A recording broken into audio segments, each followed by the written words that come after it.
بسم اللہ والصلاة والسلام علی رسول اللہ اما بعد قال اللہ تعالی من یطع الرسول فقد اطاع اللہ، جس نے رسول اللہ صلی اللہ علیہ وسلم کی پیروی کی گویا اس نے اللہ احکم الحاکمین کی پیروی کی۔ اگر ہم دنیا اور آخرت کی زندگی میں کامیاب ہونا چاہتے ہیں تو ہمیں نبی پاک علیہ الصلوۃ والسلام کی ہر بات ماننی ہوگی۔ ایک مقام پر اللہ فرماتے ہیں وما آتاکم الرسول فخذوہ، جو تمہیں رسول دے دے اسے لے لو، وما نہاکم عنہ فانتہوا، اور جس سے تمہیں رسول منع کر دے اس سے رک جاؤ۔ اس سے یہی مراد ہے کہ جو احکامات نبی پاک علیہ السلام کو اللہ احکم الحاکمین نے سکھلائے ہیں تو نبی پاک علیہ السلام نے ہم تک وہی پہنچائے ہیں، تو ہم نے بھی انہی احکامات پر عمل کرنا ہے۔ اگر ہم نبی پاک علیہ السلام کی فرما برداری کریں گے، اطاعت کریں گے، دنیا میں بھی کامیاب ہو جائیں گے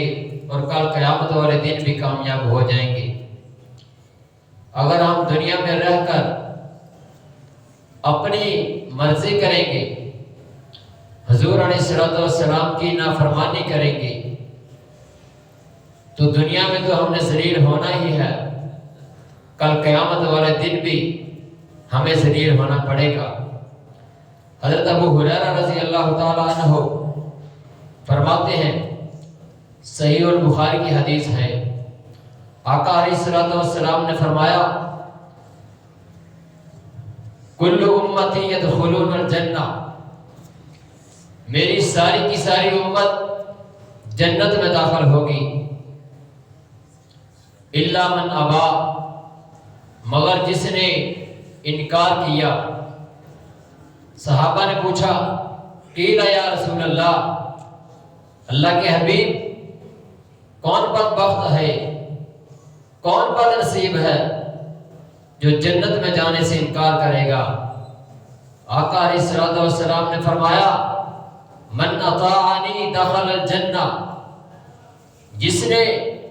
میری پیروی کی، جس نے میری اطاعت کی وہ جنت میں داخل ہوگا، ومن عصانی فقد ابا، اور جس نے میری نافرمانی کی، میری اطاعت نہ کی، اس نے جنت میں جانے سے انکار کر دیا۔ ہمیں بھی چاہیے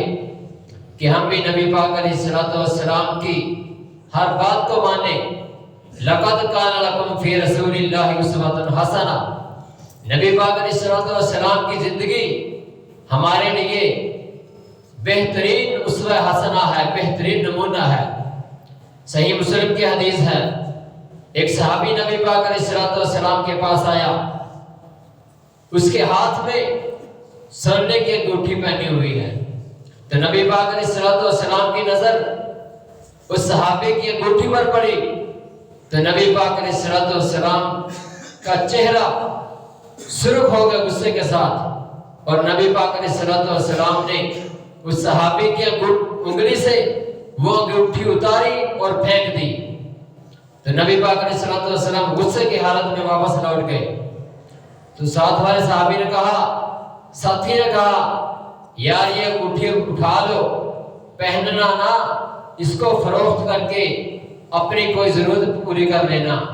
تو اس صحابی نے کہا اللہ کے بندے تو کہتا ہے میں اسے اٹھا کے فروخت کر دو، اور اور جس چیز کو نبی پاک علیہ السلام نے ناپسند کیا ہو، میں کون ہوتا ہوں اسے اٹھا کے اپنی ضرورت کے لیے بیچوں؟ تو نبی پاک علیہ السلام کے صحابہ اس طرح نبی پاک علیہ السلام کی پیروی کیا کرتے تھے۔ جنگ خیبر کا موقع تو اس وقت یہ گھریلو گدے یہ حرام نہیں ہوئے تھے، تو نبی پاک علیہ السلام کے صحابہ کے گھر گھریلو گدوں کے گوشت پک رہا ہے، میرے نبی کے یاروں کو بھوک لگی ہے، تو اللہ رب العالمین نے حضرت جبریل امین علیہ السلام کو حکم دیا، جبریل جی رب جلیل جاؤ میرے نبی کو کہہ دو کہ آج کے بعد تمہاری امت پر، مسلمانوں پر، مومنوں پر گھریلو گدے حرام ہیں۔ تو جبریل امین علیہ السلام آئے اور نبی پاک علیہ السلام کو اللہ کا پیغام سنایا، تو نبی پاک علیہ السلام نے منادی لگانے والے کو بلایا اور کہا جاؤ جا کے منادی لگا دو، اعلان کر دو کہ آج کے بعد گھریلو گدے تم پر حرام ہیں۔ منادی لگانے والے نے منادی لگائی، اعلان کیا، تو صحابہ کرام رضوان اللہ علیہم اجمعین کے کانوں میں میرے پیغمبر کا یہ فرمان پڑا، تو میرے نبی کے یاروں نے یہ نہ سوچا کہ ہم کتنے دنوں سے بھوکے ہیں، ہم کو تو بھوک لگی ہوئی ہے، آج کے دن کھا لیتے ہیں، دوبارہ نہ پکائیں گے،